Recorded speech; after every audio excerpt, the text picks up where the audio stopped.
something I've been looking to for a while. I love Daredevil season 1 and 2. Really dug Jessica Jones, and I can't wait for the Defenders, which will be all these beautiful badass people together in one major show. Luke Cage. God damn, they did this man justice in this new show. We record this and stream this on Friday. It came out today. I am done with the damn show already. They did this man so much justice. They even did something I thought was unbelievable and they could never pull off. They put him in the original 70s goddamn costume. Big ass afro, crown, bracelets, and yellow fucking shirt and all. Even with the bottom, what were those called? Damn, the bottom jeans from the 70s. Boots with the fur? No, I'm just kidding. Bell bottoms? Yes, they even put him with the damn bell bottoms. But this show is awesome. The characters in this show have real depth to them, real change to them, and even the stereotypical villain shows more layers to him. And even in a part where he cares for somebody, he is downright evil, disgusting, despicable, deplorable, but he still has feelings and cares about people. You see what I'm saying? Like, most villains and shows don't really dwell that deep. This show shows you that deep is not even as deep as it can get. The actors in this are astounding. From the little things that they do, they don't overact, they don't underact. They find a perfect balance. They speak not just through their words and the way that they act it out, but through their mannerisms. The guy who plays Luke Cage, next to Tony Stark being Robert Downey Jr., I don't think they found a better actor to play the role as their character besides Deadpool and Captain America. He is phenomenal as Luke Cage, and he is the Luke Cage that I remember reading as a child in the comics.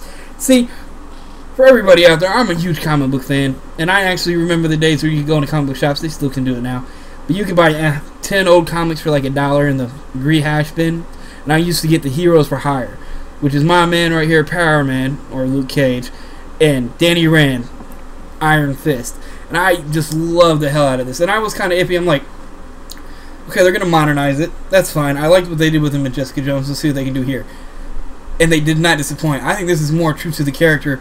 Yeah, they switch around a few things, but they basically did the original backstory with a few things changed here and there just a little bit, and really did justice to this character in a way that blew my mind. I already knew they were going to do it, but they took it to a whole new level. The first episode, I do have to admit, is a little slow to start. They want to really build up who this guy is, who the people are, and really show off what Harlem is about and what Harlem has been going to, and what it could become. They do a lot with this show. God, like, I could not put it down.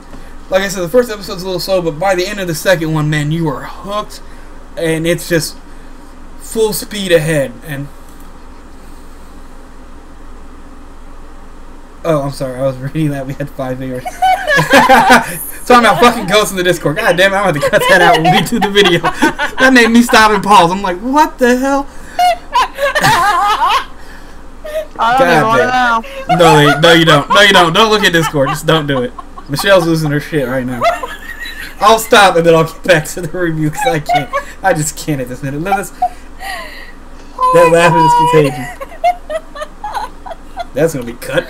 No more. No more. But back to the show. Like, I thought they were gonna introduce, like, because the way they set it up, they have Rosario Dawson's character from Daredevil season 1 and 2 in this, and I thought they dropped hints to Daredevil a few times. I thought he was actually going to show up, which I would have liked because the Defenders is coming very soon, within the next year. Iron Fist is coming out, isn't it around February, I think? And then right after that, we're going to be getting Defenders, I think probably like in March or in around the June area. And I will say, the show kind of leads off on a cliffhanger, which is good because, like, now I'm like, what the fuck? I want to see what happens. I got to know what happens. So it pisses me off that it ended on a cliffhanger, but it shows how much the story draws you in. Another phenomenal thing about this is the music is amazing. They have some of the best songs that you can think of from back in the day to some newer stuff now. I love in the second episode, there's a huge fight scene by the end, all played out to Wu-Tang Clan, man, and it is just phenomenal. They even have Method Man drop in one episode, and you'll love what he does in that one. It's just awesome. The way they do that with what's going on in today's culture and everything that's in the media, I like the way they play into that. And you want to talk about a role model, ain't nothing get better than Luke Cage, man. This is one that, it is on par to me with Daredevil season 1 and 2. I really like Jessica Jones, and to me that was on par with Daredevil season 1. Luke Cage is on par with Daredevil Season 1 and almost as good as Daredevil Season 2 to me. And I cannot wait to see how they rectify what's going on with Luke Cage, what ends up happening with Iron Fist, and how they all come together in the end of the day. I haven't watched Luke Cage yet. I saw it had come on earlier, but I haven't started watching it. Although I've heard good things about it. Like, I've talked to a few people today that messaged me on Facebook saying that I should watch it, along with several other things. I still have to finish Jessica Jones. You still haven't seen Jessica Jones yet? I've seen it. I've seen a couple episodes through it. I haven't finished the season. You gotta finish that. The ending to that's really good. You'll dig the fuck out of that. But I mean, it's just come to this point where it's like, good lord, they're like, Marvel's just owning everything but TV. Well, now they're basically owning it. Yeah, I mean, it's it's not live streaming. It's streaming, but to me, it's still basically TV. It is a TV show. Yes, it's a streaming network, but it's still a network. To me, they're owning TV. I do love what DC's doing with TV right now, and I do love their shows. But to me, it's like Marvel's on a whole other level. You know what I mean? And Luke Cage really shows that off. The things that they do with Luke Cage, from the subject matter to they don't show, like, okay, Season 2 of Daredevil was really gory. It had to be to a certain extent because of Punisher, right?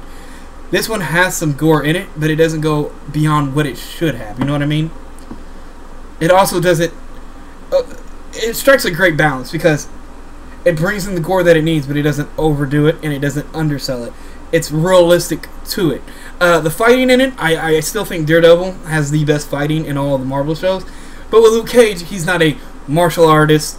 He does have fighting experience and training, but come on, the dude's a fucking powerhouse, so he uses that to his advantage. There's a lot of, like, tossing guys like clear across the fucking room, you know what I mean?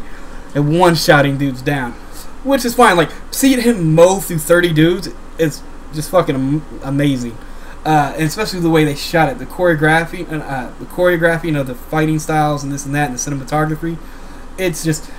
the cinematography is amazing. This actually has a somewhat noir feel to it, especially like the first few episodes. It almost feels like an old noir movie, but modernized. You know what I mean? From the music that they use, the way it's shot, the way the people are talking and interacting. I love this one. It actually has a lot of twists and turns. I'm not going to say anything. Everybody knows that Cottonmouth is like somewhat the main villain and antagonist, but there's a few twists and turns in this. And if you've read the Luke Cage, Power Man comics, or Heroes for Hire, you're going to see a lot of people from the comics. And it's, for the most part, yes, they have to change up a few things to modernize it, but it's very true to Luke Cage's origins and to who these characters are. And I'm just digging the hell out of it. I mean, we go back to what we were talking about with Iron Fist earlier in that issue that we were discussing. You know, if he was this way, people would complain. If he was that way, people would complain.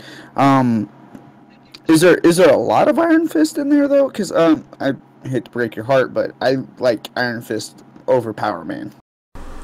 I actually didn't see him. I started to look back because I had to jump onto the show and get everything ready. So as soon as like the last scene of the last episode went, I didn't wait to look.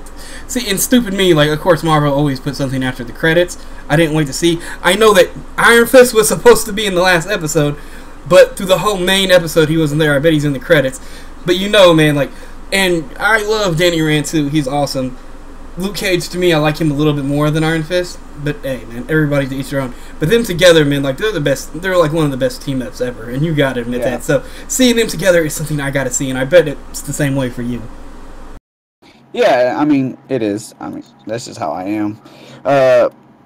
Really interested in checking this all out and everything. Like I said, just gotta take the time, sit down, and watch it. I did read quite a bit of Heroes for Hire when I was younger. Kind of excited that you said there's a bunch from the comics in this, so that should make things very enjoyable to watch. So, yeah, if you know anything about Luke Cage's enemies and people that helped him and Danny Rand, oh, they're in here, man. They're definitely in here.